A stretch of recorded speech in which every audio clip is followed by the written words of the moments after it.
UFC 125, Edgar versus Maynard, Saturday, January 1st. Check your local listings.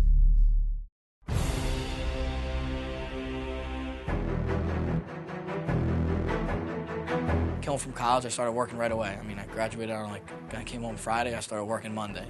I was working for my father as a plumber, and I think that week, literally that week, I found the place to train. I started training. I was training there 4 days a week, right out the gate. I remember one day, Frankie said to me, I don't know what I'm doing. I just feel like I'm made for something physical. I feel like I'm made to compete, and I don't know what that means.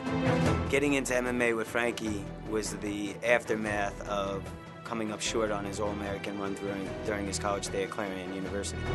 He still needed that last piece, which was the gold.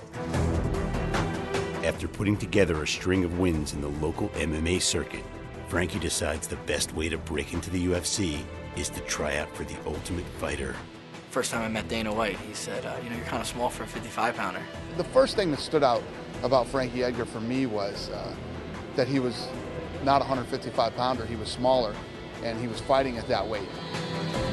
After hundreds of prospects are cut, Frankie, along with 15 others, make it to the final round.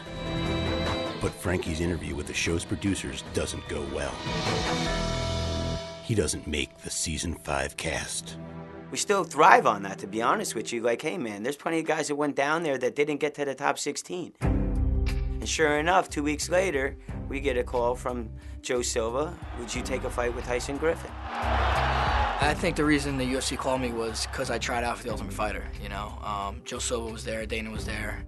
I must have impressed them. They gave me my shot. When Frankie called us to let us know that the UFC wanted him to fight, I was extremely nervous. We looked up to kid Tyson Griffin and said, oh my God, look how big he is. I got the call only a month out from the fight.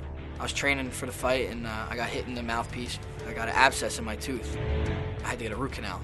It fixed the tooth, but one side effect from root canal is sinus infection. So I got one of the worst sinus infections ever in my life. I mean, I was hurting. I wanted to train because I knew I had short time. I knew this was a huge opportunity in front of me. And I remember the first day I came back to say, all right, I'm going to train. I remember coming back and just lying on my bathtub, lying down with the shower on me, just saying, what the hell am I going to do, man? I felt like crying. He was in bed for 1 week, no workout, no nothing. I said, Frankie, don't fight. Let it go. Don't worry. I got to fight. Don't worry about it. Don't worry about it. Whatever it is, if I have to walk into the octagon like this, so be it. You can't pass on an opportunity like that.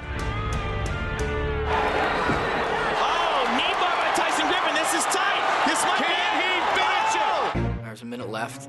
He set me up, nice knee bar. Look at the torque on the leg. Oh, and he's turning his arm around. That's bad. It was tight, man. It was on. I felt that it was his moment to say, man, you guys cut me. Now I'm going to show you what you cut.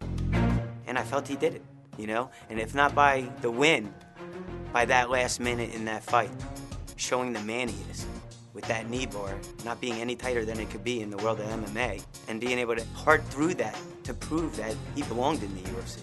For the winner by unanimous decision, Frankie the Answer Edgar!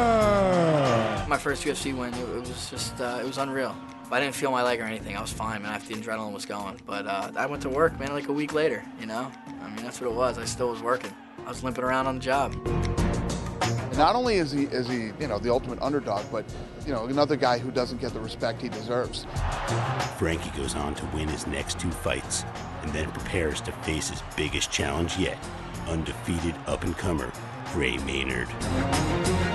We got to find a place to train, Rhino was kind of on the outs a little bit, and I remember literally calling people up the night before, say, you guys want to get together and train?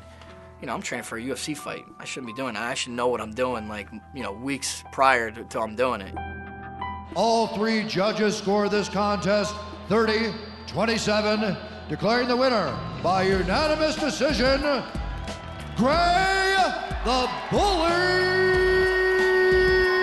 To come out of that loss, to build out of that loss, it was more than just saying, we'll be better next time. It was, how are we going to be better next time? What are we going to do different? That's when I found Ricardo's, place. And that just gave me so much more tools. It really did, and a family and a place to call home. I think the Sean Sherk fight was probably a real eye-opener as to how much this kid is really improving. What played a factor was Frankie's improvement in his boxing and striking. That really sent a message to the whole division. My confidence kind of rose. I felt I had the perfectly natural progression to get where I was going. Hermes Franco fought for the title. I beat him. Sean Sherk had the title. I beat him. There's no reason I can't be a #1 contender or possibly a champion.